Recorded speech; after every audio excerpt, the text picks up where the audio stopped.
If I got the veto first, net result would have been the same.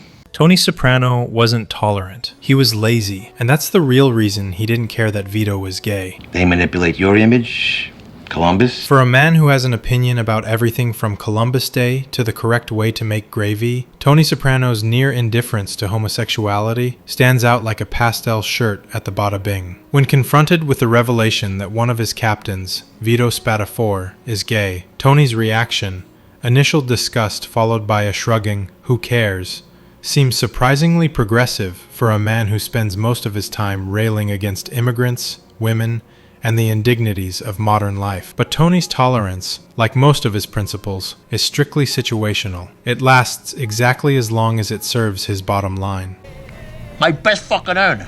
Tony is, above all things, a businessman who confuses pragmatism for morality. His apparent open-mindedness towards Vito's sexuality isn't born of enlightenment or empathy, it's arithmetic. Vito was his biggest earner, a dependable moneymaker in an organization that hemorrhages competence as fast as loyalty. Killing Vito meant killing the golden goose. Tony's brief defense of him, then, wasn't a stance for tolerance, it was an investment strategy. What consenting adults do is none of my business, he says. But what he really means is, Between the joint fitters and the carpenters, those envelopes are light. if the guy keeps bringing me envelopes, who am I to complain? Contrast that with his volcanic rage when his daughter brings home a mixed-race boyfriend. Suddenly, the philosopher king of North Jersey becomes a snarling bigot. Why? Because that, unlike Vito's private life, affects him. It threatens his image as a patriarch, disrupts the fantasy of his perfect Italian family, and invites ridicule from the same hypocrites he claims to despise. Tony's moral compass doesn't point north. It spins wildly towards whatever direction protects his ego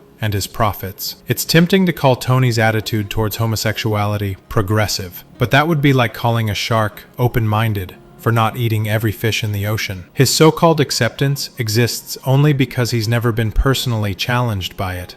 You blow your father with that mouth? The fuck you say to my sister? He grew up surrounded by racial tension. His formative experiences with black men involved hijackings and construction site disputes, so his racism was nurtured by proximity. Homosexuality, on the other hand, existed in the periphery of his world, tucked away in corners of the city he never bothered to see. It wasn't a threat, so it wasn't worth hating. That's not tolerance. It's apathy. And yet, Tony's apathy is more telling than any open hostility. It exposes the hollow center of his morality. He doesn't believe in anything unless it affects his wallet or his pride. The mafia's traditional codes, loyalty, respect, family, are just decorations for his narcissism. You gotta do certain things. He'll bend every rule if the numbers look right. John said he went to a cookout at your house. He lectures his crew about tradition while wearing shorts to a barbecue and seeing a therapist. If I got the veto first, net result would have been the same. He condemns Vito's sexuality in public, but privately calculates how much the man's death would cost him. When Vito is eventually killed by Phil Leotardo, Tony's grief is not for the man, but for the lost revenue and the dent to his authority. Phil got to him first, and that, in Tony's ledger, is the real crime. The show smartly frames Tony's attitude as generational drift rather than genuine virtue. Good morning, Assemblyman. Hey, what's up? By the early 2000s, most men of his age bracket had learned that screaming homophobia was bad optics. They didn't suddenly embrace equality, they just stopped caring enough to fight it. They still made the same crude jokes in private, but had long stopped organizing lynch mobs. Tony fits neatly into that mold, an old-school chauvinist who has learned just enough modern restraint to avoid embarrassment. He doesn't object to homosexuality because it's simply not his hill to die on. The hill he's guarding is made of cash. You know, forget about the way that Tony Soprano makes his way in the world. That's just to feed his children. There's also a performative dimension to his moral flexibility. Tony is a man who constantly calibrates his image. Father, boss, provider, man's man.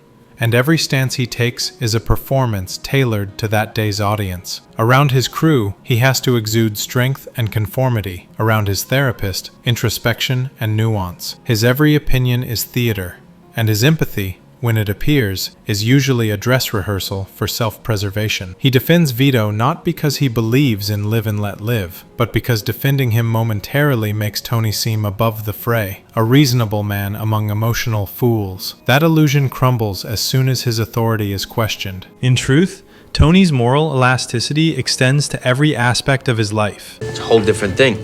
Black.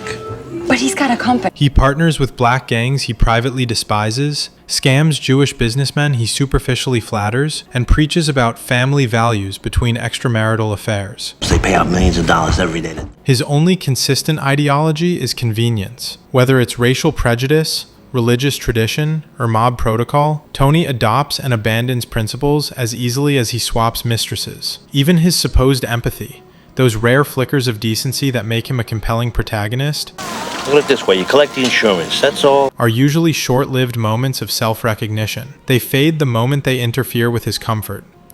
When he spares someone, it's relief he feels, not remorse. The tragedy of Tony Soprano is that his flashes of conscience never add up to character. The empathy that once existed in him has been eroded by decades of rationalization and self-interest. He occasionally remembers what decency felt like, but only as a distant echo.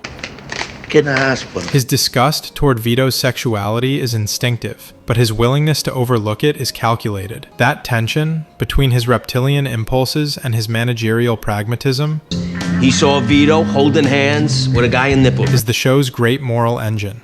Tony's tolerance isn't born of growth.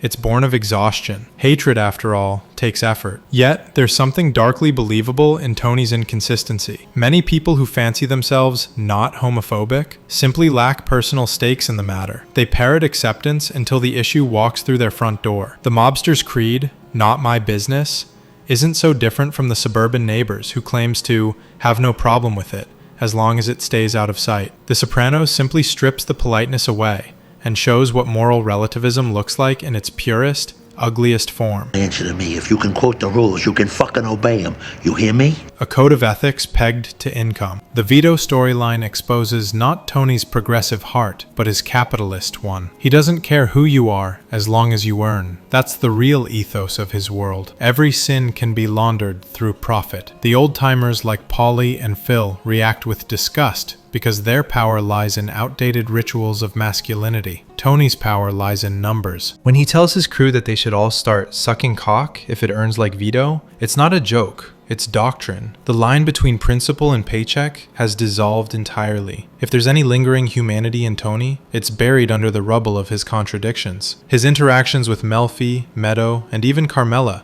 Whatever happened to Gary Cooper? hint that he once wanted to be a better man. But every time the choice arises between conscience and control, he picks control. When we rooted for Tony, we weren't rooting for goodness. We were rooting for the brief possibility that he might rediscover it. Instead, he doubles down on cynicism, proving that his worldview is nothing more than a mirror of modern America, transactional, self-serving, and allergic to introspection. Tony's ambivalence toward homosexuality doesn't make him enlightened. It makes him emblematic. He represents a generation, and perhaps an entire culture, that mistakes apathy for progress. His moral code is as fluid as his appetite, insatiable, unprincipled, and easily swayed by profit margins. He doesn't care who you are, what you do, or whom you love, unless it costs him something. And that, ultimately, is Tony Soprano's great philosophical contribution. A man who mistakes moral laziness for modernity and greed for open-mindedness. A man who believes live and let live only applies to those who make him money. A man who can quote Gary Cooper while pocketing blood-stained cash. The only sin Tony Soprano truly recognizes is losing revenue. Everything else, racism, murder, betrayal, hypocrisy, is just business. Tony only respected earners. Be one, hit subscribe.